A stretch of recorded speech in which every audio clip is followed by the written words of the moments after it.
रेगिस्तान, अंतहीन, सूना और खामोश। अमेरिका के नेवादा राज्य में फैला हुआ ये इलाका, जहां दूर दूर तक सिर्फ रेत, पहाड़ और जलती धूप दिखाई देती है। लेकिन इसी खामोशी के नीचे दबी है दुनिया की सबसे डरावनी और रहस्यमयी कहानी। इस जगह का नाम है एरिया 51।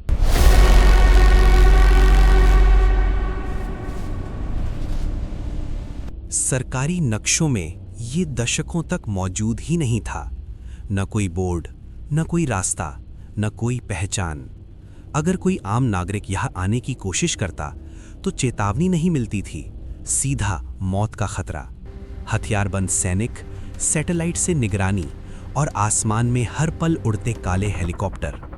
अमेरिकी सरकार ने सालों तक कहा, यहाँ कुछ भी असामान्य नहीं है। लेकिन अगर ऐसा था तो फिर इस जगह को छुपाने के लिए इतनी ताकत, इतना पैसा और इतनी सीक्रेसी क्यों?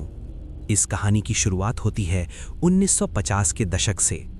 दुनिया उस वक्त दो हिस्सों में बटी हुई थी, अमेरिका और सोवियत यूनियन। कोल्ड वॉर अपने चरम पर थी। परमाणु युद्ध का डर, जासूसी और टेक्नोलॉजी की दौड़। अमेरिका को डर था, अगर दुश्मन देश उनके जासूसी विमानों को देख लेंगे तो युद्ध तय है।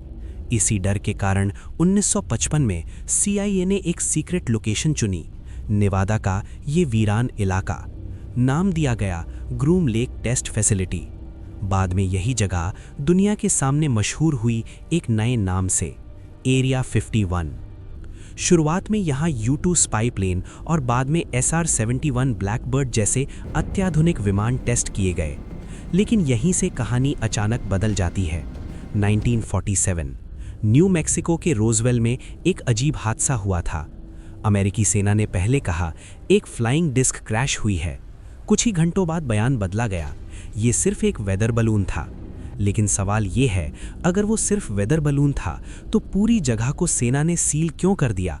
और जो मलबा मिला उसे सीधे नेवादा के इसी सीक्रेट बेस क्यों भेजा गया?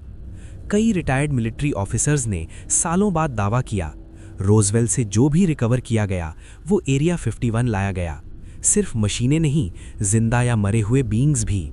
सरकारी दस्तावेजों में इन बातों का नाम नहीं मिलता, लेकिन जो लोग वहां काम कर चुके हैं उनकी गवाही सरकारी झूठ से कहीं ज्यादा डरावनी है। 1989 में एक आदमी सामने आया, नाम बॉब लजार। उसने कहा, मैंने एरिया 51 के अंदर एलियन स्पेसक्राफ्ट पर काम किया है। उसने सिर्फ कहानियां नहीं सुनाई, उसने ऐसी टेक्निकल डिटेल्स बताई जो उस समय आम इंसान के लिए जानना नामुमकिन था। उसने कहा, एरिया 51 के अंदर एक और जगह है, S4 फैसिलिटी, जहां नॉन ह्यूमन टेक्नोलॉजी को रिवर्स इंजीनियर किया जा रहा है। उसकी बातों को सरकार ने झूठ कहा, लेकिन अजीब बात यह थी कि उसके बाद बॉब लजार का पूरा पास्ट रिकॉर्ड सरकारी डेटाबेसेस से गायब कर दिया गया। उसकी यूनिवर्सिटी, उसकी नौकरी, उसकी पहचान, सब कुछ, जैसे वो आदमी कभी अस्तित्व में ही नहीं था। और यहीं से एरिया 51 की कहानी सिर्फ सीक्रेट मिलिट्री बेस की नहीं रह जाती, ये कहानी बन जाती है इंसान और किसी और के बीच के टकराव की। क्योंकि अगर वहाँ सच में कुछ है तो सवाल सिर्फ ये नहीं कि वो क्या है, सवाल ये है कि हमें उससे क्यों छुपाया जा रहा है। और सबसे डरावना सवाल, क्या एरिया 51 सिर्फ एयरक्राफ्ट टेस्ट करने की जगह है, या फिर कुछ ऐसा छुपाया जा रहा है जिसे इंसानी दिमाग सच मानने के लिए तैयार ही नहीं? क्योंकि जो लोग बहुत ज़्यादा पास चले गए, उनमें से कई लोग वापस कभी नहीं आए, और जो आए वो ज़्यादा कुछ बोल नहीं पाए। और जो लोग वापस आए, उनकी आंखों में एक अजीब सा डर था, ऐसा डर जो किसी नाइटमेयर से नहीं, हकीकत से पैदा होता है। एरिया 51 में काम करने वाले ज़्यादातर लोगों को एक ही तरह का कॉन्ट्रैक्ट साइन करवाया जाता था, नॉन डिस्क्लोजर अग्रीमेंट। मतलब अगर तुमने कुछ भी बताया तो न सिर्फ तुम्हारी नौकरी जाएगी, बल्कि तुम्हारी जिंदगी भी। इस बात का सबसे डरावना उदाहरण सामने आया 1990 के दशक में। एक आदमी था, नाम था जॉन लियर, CIA पायलट का बेटा, खुद एक एक्सपीरियंस्ड एविएटर। उसने दावा किया, एरिया 51 के नीचे पूरे अंडरग्राउंड लेवल्स बने हुए हैं, जहां ह्यूमन और नॉन ह्यूमन एंटिटीज दोनों को रखा जाता है। उसने कहा, हम एलियन टेक्नोलॉजी नहीं बना रहे, हम उसे सीखने की कोशिश कर रहे हैं। लेकिन असली झटका तब लगा जब एक और विसल ब्लोअर सामने आया, नाम फिल श्नाइडर। फिल ने कहा उसने एरिया 51 के नीचे एक सीक्रेट अंडरग्राउंड बेस बनाने में काम किया। 1996 में एक पब्लिक लेक्चर के दौरान उसने सबके सामने अपनी छाती पर निशान दिखाए। उसने कहा, ये निशान एक अंडरग्राउंड फायर फाइट के हैं। उसके मुताबिक जब वर्कर्स ने गलती से एक सील्ड कैवर्न खोल दिया तो वहां नॉन ह्यूमन बीइंग्स मौजूद थे। उसने दावा किया उस एनकाउंटर में 60 से ज्यादा इंसान मारे गए। कुछ महीनों बाद फिल श्नाइडर अपने अपार्टमेंट में मरा हुआ पाया गया। सरकारी बयान, सुसाइड। लेकिन जो लोग उसे जानते थे उन्होंने कहा उसके शरीर पर सुसाइड से मेल न खाने वाले मार्क्स थे। और ये पहला मामला नहीं था। एरिया 51 से जुड़े कई साइंटिस्ट्स, इंजीनियर्स और वर्कर्स या तो अचानक गायब हो गए या फिर मिस्टीरियस तरीके से मरे पाए गए। सरकार हर बार एक ही शब्द इस्तेमाल करती रही, नेचुरल कॉजेस। लेकिन सवाल यह है, इतने सारे नेचुरल डेथ्स एक ही जगह से जुड़े लोगों की एक साथ कैसे हो सकते हैं? 2004 में CIA ने पहली बार एरिया 51 के अस्तित्व को आंशिक रूप से स्वीकार किया। लेकिन सिर्फ इतना कहा, यहां एक्सपेरिमेंटल एयरक्राफ्ट टेस्ट होते हैं।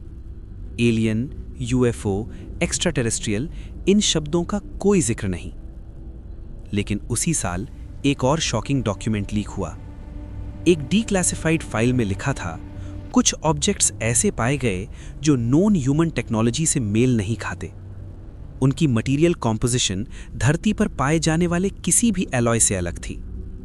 न वो जलते थे, न टूटते थे, ना ही हीट से रिएक्ट करते थे। और सबसे अजीब बात, उन पर कोई सीरियल नंबर नहीं था, न कंट्री ऑफ ओरिजिन, न मैन्युफैक्चरर। जैसे उन्हें किसी फैक्ट्री में नहीं, किसी और दुनिया में बनाया गया हो। इसी दौरान एरिया 51 के आसपास रहने वाले लोकल्स ने अजीब घटनाएं रिपोर्ट करनी शुरू की। रात के समय आसमान में साइलेंट फ्लाइंग ऑब्जेक्ट्स, ना आवाज, ना एग्जॉस्ट। कुछ लोग कहते हैं उन्होंने धरती के नियमों को तोड़ते हुए ऑब्जेक्ट्स को 90 डिग्री टर्न्स लेते देखा। ऐसे टर्न्स जो किसी इंसानी पायलट के लिए जानलेवा होते। और हर बार जब कोई बहुत ज्यादा सवाल पूछने लगता तो या तो उसे चुप करा दिया जाता या फिर उसकी क्रेडिबिलिटी डिस्ट्रॉय कर दी जाती। मीडिया में उसे क्रेजी कहा जाता। लेकिन सच्चाई अक्सर क्रेजी लगती है जब उसे छुपाया जा रहा हो। एरिया 51 सिर्फ एक जगह नहीं है, ये एक फिल्टर है जहां से सिर्फ वही जानकारी बाहर जाती है जो इंसान को सहन हो। बाकी सब जमीन के नीचे या फाइल्स के अंदर दफन कर दिया जाता है। और अब सवाल ये नहीं है कि वहां क्या है, सवाल ये है कि वहां अब तक क्या क्या हो चुका है। क्योंकि अगर इंसान किसी और इंटेलिजेंस के कांटेक्ट में कई दशकों से है तो फिर हमारी हिस्ट्री, हमारी साइंस और हमारा फ्यूचर सब कुछ अधूरा सच है। और शायद सबसे डरावनी बात ये नहीं कि हम अकेले नहीं हैं, सबसे डरावनी बात ये है कि हमें ये बात बहुत पहले से पता थी। और शायद सबसे डरावनी बात यह है कि जो कुछ भी वहां हुआ उसका इस्तेमाल सिर्फ टेक्नोलॉजी के लिए नहीं किया गया। कई विसल ब्लोअर्स ने सालों बाद एक ही तरह की बात कही। एरिया 51 में एक्सपेरिमेंट्स सिर्फ मशीन्स पर नहीं हुए। 1960 और 70 के दशक में अमेरिका ऑफिशियली ह्यूमन एक्सपेरिमेंटेशन को डिनाई करता रहा, लेकिन डीक्लासिफाइड डॉक्यूमेंट्स कुछ और ही कहानी कहते हैं। CIA के MK अल्ट्रा प्रोग्राम को जब पब्लिक के सामने लाया गया तो दुनिया को पहली बार पता चला कि इंसानी दिमाग पर सीक्रेट एक्सपेरिमेंट्स किए गए थे। लेकिन जो बात फाइल्स में नहीं लिखी गई वो फॉर्मर वर्कर्स ने बताई। उनका कहना था एरिया 51 के अंडरग्राउंड सेक्शंस में कुछ टेस्ट सब्जेक्ट्स ऐसे थे जो आम इंसान नहीं थे और कुछ बहुत ज्यादा आम। कैदियों, होमलेस लोगों और मिलिट्री वॉलंटियर्स को क्लासिफाइड रिसर्च के नाम पर नीचे ले जाया जाता था। उनमें से कई लोग कभी सरफेस पर वापस नहीं आए। एक फॉर्मर टेक्नीशियन ने कहा, हमें बताया गया था कि जो हम देख रहे हैं वो फ्यूचर की टेक्नोलॉजी है। लेकिन जब हमने उन बॉडीज को देखा तो हमें समझ आ गया कि ये सिर्फ टेक्नोलॉजी नहीं है। उसने बताया, कुछ बीइंग्स 3 से 4 फीट लंबे थे, सिर बड़ा, आंखें काली और शरीर इतना हल्का कि ग्रेविटी उन्हें अलग तरह से अफेक्ट करती थी। उनके साथ कम्युनिकेशन की कोशिशें की गईं, कुछ सफल रहीं, कुछ कैटास्ट्रोफिक। एक इंसिडेंट में पूरा सेक्शन सील कर दिया गया। क्यों? क्योंकि जो रिस्पॉन्स मिला वो कंट्रोल के बाहर चला गया था। एरिया 51 में एक टर्म क्वाइटली इस्तेमाल होती थी, द अदर्स। ना एलियन ना एनिमी, बस द अदर्स। 1980s में एक और सीक्रेट यूनिट बनी, क्रैश रिट्रीवल टीम्स। इनका काम था दुनिया में कहीं भी यूएफओ क्रैश की खबर मिलते ही सबसे पहले वहां पहुंचना, विटनेसेस को हटाना, एरिया सील करना और जो भी मिला उसे नेवाडा भेज देना। कई पायलट्स ने सालों बाद कहा उन्होंने मिड एयर ऐसी चीज़ों को ट्रैक किया जो रेडार पर दिखती और गायब हो जाती थीं। जब उन्होंने रिपोर्ट किया तो उन्हें कहा गया, जो देखा उसे भूल जाओ।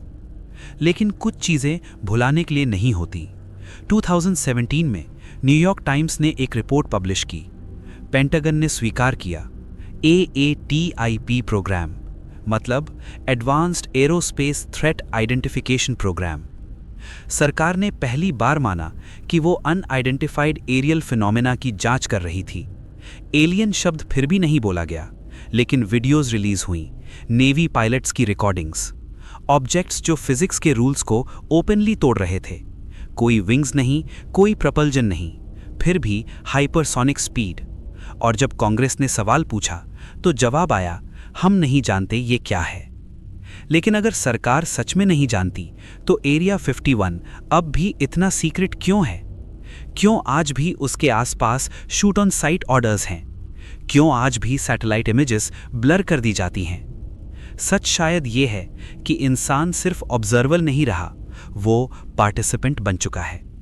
और अगर कांटेक्ट दशकों पहले हो चुका है तो सवाल ये नहीं कि एलियन मौजूद हैं या नहीं, सवाल ये है कि वो हमसे क्या चाहते हैं।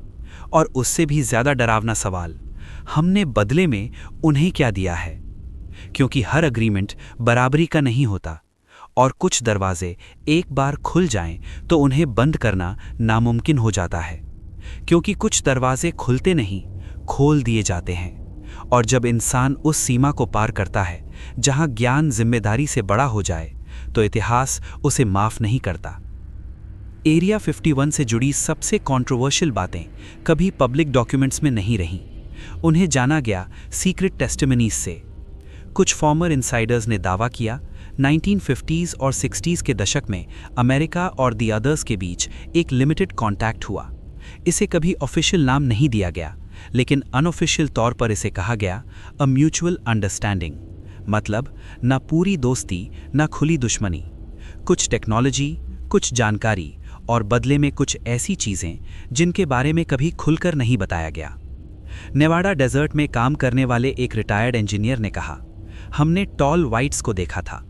उसके मुताबिक ये बीइंग्स बाकियों से अलग थे, लंबे, पतले और इंसानों के बीच बिल्कुल आराम से चलने वाले। उन्होंने मिलिट्री पर्सनल के साथ डायरेक्ट इंटरैक्शन किया। कुछ सोल्जर्स को एक्सप्लिसिट इंस्ट्रक्शंस थीं, इनसे आई कांटेक्ट मत करना, इनके रास्ते में मत आना। क्योंकि टॉल वाइट्स हॉस्टाइल नहीं थे, लेकिन कंप्लीटली इंडिफरेंट थे, जैसे इंसान उनके लिए बस एक टेम्पररी स्पीशीज हो। कुछ रिसर्चर्स का मानना है एरिया 51 सिर्फ टेक्नोलॉजी का केंद्र नहीं है, ये एक ऑब्जर्वेशन पॉइंट है जहां से हमें नहीं, टाइम से जुड़ी सबसे डिस्टर्बिंग थ्योरीज यहीं से निकली। कुछ साइंटिस्ट ने कहा जो ऑब्जेक्ट्स वहां टेस्ट किए गए वो सिर्फ स्पेस में नहीं, टाइम में भी मूव कर सकते थे। इसका मतलब ये हुआ कि जो हम फ्यूचर कहते हैं शायद वो पहले ही कहीं एग्जिस्ट करता है। और अगर ऐसा है तो एरिया 51 सिर्फ अतीत का रहस्य नहीं, भविष्य की चेतावनी है। 2020 के बाद अमेरिकी सरकार ने धीरे धीरे यूएपी शब्द को नॉर्मलाइज करना शुरू किया। एलियन नहीं, एक्स्ट्रा टेरेस्ट्रियल नहीं, बस अनआइडेंटिफाइड। लेकिन शब्द बदलने से सच्चाई नहीं बदलती, क्योंकि आज भी वहाँ काम करने वाले बाहर आकर ज़्यादा नहीं बोलते। जो ज़्यादा बोलते हैं वो ज़्यादा दिन नहीं टिकते, और जो सब जानते हैं वो खामोश रहते हैं। एरिया 51 अब भी एक्टिव है, अब भी गार्डेड है, अब भी सैटेलाइट से बचाया जाता है। क्यों? क्योंकि कुछ सीक्रेट्स ऐसे होते हैं जो दुनिया को नहीं, इंसान को तोड़ सकते हैं। अगर कल सरकार ये कह दे कि हम अकेले नहीं हैं, तो सवाल ये नहीं होगा कि एलियन कैसे दिखते हैं। सवाल ये होगा धर्म का क्या होगा, इतिहास का क्या होगा, इंसान की अहमियत का क्या होगा। शायद इसीलिए सच्चाई को धीरे धीरे ड्रिप किया जा रहा है, ताकि झटका जानलेवा ना हो। एरिया 51 हमें ये नहीं बताता कि वहाँ क्या है। एरिया 51 हमें ये दिखाता है कि हम कितना संभाल सकते हैं। और शायद सबसे डरावनी बात ये नहीं कि हमें झूठ बताया गया। सबसे डरावनी बात ये है कि जब सच सामने आएगा तो शायद हम खुद कहेंगे इसे छुपा ही रहने देना चाहिए था। क्योंकि हर सच्चाई देखे जाने के लिए नहीं होती। कुछ सच्चाइयाँ बस निगरानी करती हैं, खामोशी में, अंधेरे में, और इंतज़ार करती हैं कि अगला कदम हम कब उठाएंगे। और हाँ दोस्तों, इस वीडियो में मैंने MK अल्ट्रा की बात की है, जिस पर मैंने एक अलग से वीडियो बना रखी है। आप लोग उसे ज़रूर चेक करें। उसका लिंक आई बटन और वीडियो के डिस्क्रिप्शन में भी मिल जाएगा। जिन लोगों ने नहीं देखा है, एक बार ज़रूर देखिएगा। और ऐसे ही वीडियो देखने के लिए चैनल को सब्सक्राइब करना मत भूलिएगा।